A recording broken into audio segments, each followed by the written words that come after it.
जियो financial services या GFS India के financial world में नया खिलाड़ी है, लेकिन ये एक ऐसा बच्चा है जिसका सरनेम बहुत फेमस है, रिलायंस।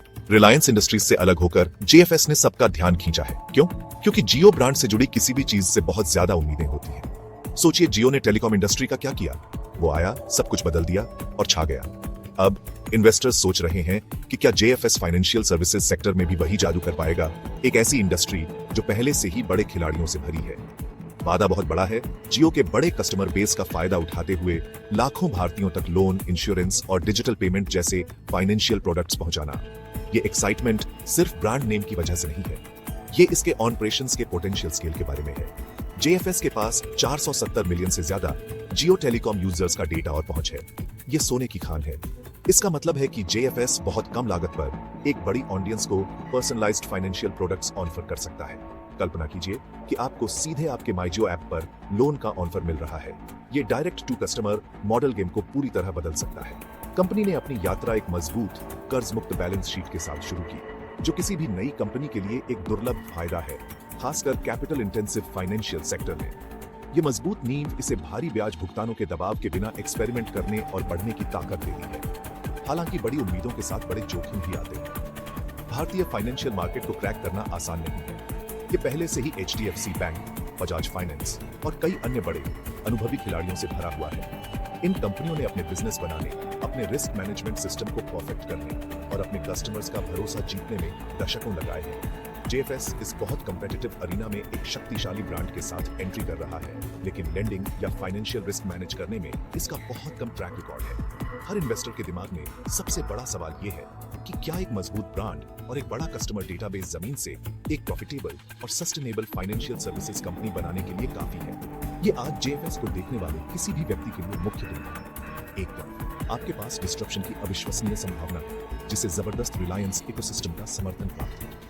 दूसरी तरफ आपके पास एक नए बिजनेस की हकीकत है, जिसकी वैल्यूएशन बहुत ज्यादा है, लेकिन अभी तक बहुत कम रेवेन्यू या प्रॉफिट दिख रहा है। क्या ये भविष्य का मल्टीबैगर बनने वाला है, या ये मार्केट हाइप की हकीकत से आगे निकलने का एक क्लासिक मामला है? एक इन्फॉर्म्ड डिसीजन लेने के लिए हमें हेडलाइन से आगे बढ़कर डिटेल्स में जाना होगा। हमें इसके टेक्निकल, फंडामेंटल और ये अपने प्रतिद्वंदियों के मुकाबले कैसा है, इसका एनालिसिस करना होगा। आइए इस इन्वेस्टिगेशन को शुरू करते हैं। तो टेक्निकल एनालिसिस की बात करते हैं। ये किसी स्टॉक की रीसेंट हेल्थ रिपोर्ट देखने जैसा है। उसके प्राइस चार्ट को देखकर इसे कंपनी के मुनाफे या फ्यूचर प्लान से कोई मतलब नहीं होता। इसे सिर्फ प्राइस और वॉल्यूम के पैटर्न से मतलब होता है। जेएफएस के लिए चार्ट हाई वॉलेटिलिटी की कहानी कहता है। इसकी लिस्टिंग के बाद से स्टॉक में बड़े उतार चढ़ाव देखे गए हैं। फिलहाल जून 2025 के आखिर तक स्टॉक एक खास रेंज में ट्रेड कर रहा है। दो की लेवल्स, सपोर्ट और रेजिस्टेंस, को पहचानना जरूरी है। सपोर्ट एक प्राइस लेवल है जहां स्टॉक गिरना बंद कर देता है और ऊपर उछल जाता है क्योंकि बायर्स आ जाते हैं। रेजिस्टेंस इसका उल्टा है। ये एक प्राइस सीलिंग है जहां सेलर्स हावी हो जाते हैं और स्टॉक को ऊपर जाने में दिक्कत होती है। जेएफएस के लिए देखने वाला एक की सपोर्ट लेवल लगभग 340 रुपए है। ये एक प्राइस पॉइंट है जहां स्टॉक को पहले भी बाइंग इंटरेस्ट मिली है। अगर प्राइस इस लेवल तक गिरता है और फिर से ऊपर उठना शुरू करता है तो ये शॉर्ट टर्म के लिए एक पॉजिटिव साइन है। दूसरी तरफ एक मेजर रेजिस्टेंस लेवल 390 से 400 रुपए के आसपास है। स्टॉक ने इस लेवल को कई बार पार करने की कोशिश की है, लेकिन उसे सेलिंग प्रेशर का सामना करना पड़ा है। इस रेजिस्टेंस से ऊपर एक strong decisive breakout high trading volumes के साथ एक बहुत बुलिश सिग्नल होगा। यह बताता है कि इन्वेस्टर्स कॉन्फिडेंट हैं और ज्यादा प्राइसेस देने को तैयार हैं, जिससे स्टॉक के लिए एक नया अपवर्ड ट्रेंड शुरू हो सकता है। तो एक टेक्निकल ट्रेडर को क्या देखना चाहिए? सबसे पहली चीज एक क्लियर ब्रेकआउट है। जब प्राइस अपने सपोर्ट और रेजिस्टेंस रेंज के बीच में फंसा हो तो जंप मत करो, एक कॉन्फर्मेशन का इंतजार करो। अगर आप खरीदने की सोच रहे हैं तो स्टॉक के 400 रुपए के रेजिस्टेंस को कन्विंसिंगली पार करने और कुछ ट्रेडिंग सेशंस तक उसके ऊपर रहने का इंतजार करें। इससे फॉल्स ब्रेकआउट का रिस्क कम हो जाता है, जहां प्राइस थोड़ी देर के लिए ऊपर जाता है और फिर वापस गिर जाता है। इसी तरह अगर स्टॉक अपने स्ट्रॉन्ग सपोर्ट 340 रुपए से नीचे गिरता है तो ये एक वार्निंग साइन हो सकता है कि प्राइस शॉर्ट टर्म में और गिर सकता है। एक और यूजफुल टूल मूविंग एवरेजेस को देखना है। एक मूविंग एवरेज बस एक स्टॉक की एवरेज प्राइस होती है एक स्पेसिफिक पीरियड में, जैसे 50 दिन या 200 दिन। ये डेली प्राइस फ्लक्चुएशंस को स्मूथ करने में मदद करता है और अंडरलाइंग ट्रेंड दिखाता है। जेएफएस के लिए अगर स्टॉक प्राइस लगातार अपनी 50 डे मूविंग एवरेज से ऊपर ट्रेड कर रहा है तो ये आमतौर पर एक healthy short to medium term up trend बताता है। अगर ये इस एवरेज से नीचे गिरता है तो ये बताता है कि मोमेंटम कम हो रहा है। इन सिंपल टेक्निकल इंडिकेटर्स को देखने से आपको अपनी एंट्री और एग्जिट को बेहतर ढंग से टाइम करने में मदद मिल सकती है, सिर्फ न्यूज या इमोशन के आधार पर खरीदने या बेचने के बजाय। अब चलो फंडामेंटल एनालिसिस की बात करते हैं। इसमें हम जासूसों की तरह कंपनी के असली बिजनेस और फाइनेंशियल हेल्थ की जांच करते हैं ताकि उसकी लॉन्ग टर्म वैल्यू का पता चल सके। जेएफएस के साथ फंडामेंटल कहानी में जबरदस्त ताकत और कुछ बड़ी चिंताएं दोनों शामिल हैं। सबसे बड़ी ताकत बिना किसी शक के इसका पेरेंटेज है। रिलायंस परिवार का हिस्सा होने के नाते इसे बेजोड़ फायदे मिलते हैं। इसमें जियो और रिलायंस रिटेल से मिले डेटा का बड़ा खजाना, एक ऐसा मजबूत ब्रांड जिस पर लोग भरोसा करते हैं और भारी भरकम पूंजी शामिल है, जिससे इसे आने वाले सालों तक बिना भारी कर्ज लिए आगे बढ़ने में मदद मिलेगी। यह सपोर्ट फेल होने के रिस्क को काफी कम कर देता है। कंपनी की स्ट्रेटेजी भी बहुत शानदार है। जेएफएस सिर्फ एक लेंडर नहीं बल्कि एक full stack financial services provider बनना चाहती है।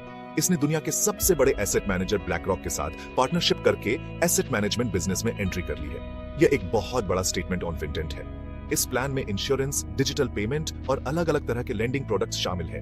एक पूरा इकोसिस्टम बनाकर जेएफएस ग्राहकों को हमेशा के लिए अपने साथ रखना चाहती है ताकि उनकी जरूरतें बदलने पर उन्हें अलग अलग फाइनेंशियल प्रोडक्ट दे सके।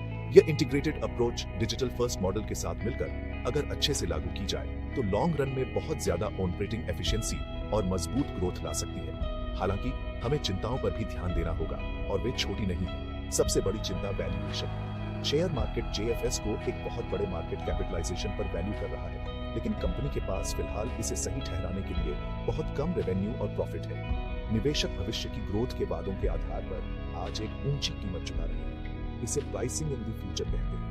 अगर यह ग्रोथ उतनी तेजी से या उतने प्रॉफिट के साथ नहीं होती जितनी उम्मीद की जा रही है तो स्टॉक की कीमत में एक बड़ा करेक्शन आ सकता है। आप असल में एक कहानी खरीद रहे हैं और कहानियों का एंड हमेशा खुशहाल नहीं होता। एक और बड़ी चिंता प्रॉफिटेबिलिटी और रिटर्न रेशियो है। रिटर्न ऑन इक्विटी या आरओई और रिटर्न ऑन एसेट्स या आरओए जैसे अहम मैट्रिक्स जो यह मापते हैं कि कोई कंपनी प्रॉफिट कमाने के लिए अपनी पूंजी का कितनी अच्छी तरह इस्तेमाल कर रही है, फिलहाल जेएफएस के लिए बहुत कम है। यह एक नई कंपनी के लिए नॉर्मल है, लेकिन फाइनेंशियल सेक्टर में हाई प्रॉफिटेबिलिटी का रास्ता लंबा और मुश्किल है। लेंडिंग एक रिस्की बिजनेस है। बैड लोन या नॉन परफॉर्मिंग एसेट्स को कंट्रोल करने के लिए मजबूत रिस्क मैनेजमेंट सिस्टम बनाने में समय और एक्सपीरियंस लगता है। चीजों को सही तरीके से समझने के लिए आइए जेएफएस की तुलना उसके कुछ जाने माने कंपटीटर्स से करें। आइए बजाज फाइनेंस और चोलामंडलम इन्वेस्टमेंट एंड फाइनेंस को लेते हैं। बजाज फाइनेंस भारत में कंज्यूमर लेंडिंग का अनडिस्प्यूटेड किंग है, जो अपनी शानदार ग्रोथ और हाई प्रॉफिटेबिलिटी के लिए जाना जाता है। चोलामंडलम एक और बहुत सफल एनबीएफसी है जिसका खास फोकस व्हीकल और बिजनेस लोन पर है। जब हम वैल्यूएशन को देखते हैं तो जेएफएस बहुत हाई प्राइस टू बुक या पीबी रेशियो पर ट्रेड करता है। पीबी रेशियो किसी कंपनी के मार्केट प्राइस की तुलना उसकी बुक वैल्यू से करता है। फाइनेंशियल कंपनियों के लिए एक हाई पीबी रेशियो यह बताता है कि मार्केट में ग्रोथ की उम्मीदें ज्यादा है, जबकि जेएफएस का पीबी हाई है। यह लगभग पूरी तरह से फ्यूचर पोटेंशियल पर बेस्ड है, जबकि बजाज फाइनेंस का हाई पीबी फिनोमिनल ग्रोथ और प्रॉफिट्स देने के लंबे इतिहास के साथ बैक्ड है। प्रॉफिटेबिलिटी के मामले में अंतर साफ है। बजाज फाइनेंस और चोलामंडलम ने लगातार हाई रिटर्न ऑन इक्विटी दिया है, अक्सर 18 से 22% के रेंज। इसका मतलब है कि वे अपने शेयर होल्डर्स के लिए प्रॉफिट जनरेट करने में बहुत कुशल है। जेएफएस का आरओई दूसरी ओर अभी लो सिंगल डिजिट्स में है। यह क्लासिक बैटल है। क्या आप बजाज फाइनेंस जैसे प्रूवन चैंपियन में इन्वेस्ट करते हैं जो पहले से ही डिलीवर कर रहा है, या आप जेएफएस जैसे प्रॉमिसिंग न्यूकमर पर दांव लगाते हैं जो अगला चैंपियन बन सकता है? जेएफएस के साथ रिस्क ज्यादा है, लेकिन अगर यह सफल होता है तो एक्सप्लोसिव ग्रोथ की संभावना भी यकीनन ज्यादा है। तो फाइनल रिकमेंडेशन क्या है? यह इस बात पर डिपेंड करता है कि आप एक इन्वेस्टर के तौर पर कौन हो। अगर आपके पास पहले से ही जेएफएस के शेयर्स हैं, शायद डीमर्जर से मिले हैं, तो होल्ड या सेल करने का डिसीजन आपके रिस्क एपेटाइट और इन्वेस्टमेंट होराइजन पर डिपेंड करता है। अगर आप एक लॉन्ग टर्म इन्वेस्टर हैं जो रिलायंस की कहानी में विश्वास करते हैं और हाई वोलेटिलिटी को झेल सकते हैं, तो स्टॉक को होल्ड करना सही है। आप लॉन्ग हॉल के लिए इन्वेस्टेड हैं, कंपनी की अगले 5 से 10 सालों में अपनी ब्रांड विजन को पूरा करने की क्षमता पर दांव लगा रहे हैं। हालांकि अगर आप एक अधिक कंजर्वेटिव इन्वेस्टर हैं या आपको शॉर्ट टर्म में पैसे की जरूरत है, तो आप अपनी पोजीशन को ट्रिम करने पर विचार कर सकते हैं, खासकर हाई वैल्यूएशन और मौजूदा कमाई की कमी को देखते हुए। नए इन्वेस्टर्स के लिए जो एंट्री करने के बारे में सोच रहे हैं, सलाह यह है कि सावधान रहें। अभी बहुत ज्यादा पैसे के साथ कूदना रिस्की है, क्योंकि स्टॉक परफेक्शन के लिए प्राइस्ड है। एक बेहतर तरह का सिस्टमेटिक इन्वेस्टमेंट प्लान या एसआईपी शुरू करना हो सकता है। इसका मतलब है कि छोटी निश्चित राशि को नियमित रूप से इन्वेस्ट करना, जैसे हर महीने एसआईपी करके आप समय के साथ अपनी परचेज प्राइस को एवरेज आउट करते हैं। ये सब कुछ पीक प्राइस पर खरीदने के रिस्क को कम करता है। यह आपको धीरे धीरे एक पोजीशन बनाने की परमिशन देता है, जबकि आप कंपनी के अपने प्रॉमिस पूरे करने और उसकी फंडामेंटल परफॉर्मेंस के अपने स्टॉक मार्केट वैल्यूएशन तक पहुंचने का इंतजार करते हैं। संक्षेप में, जेएफएस भविष्य पर एक हाई रिस्क हाई पोटेंशियल दांव है। इन्वेस्ट करें, लेकिन समझदारी से इन्वेस्ट करें।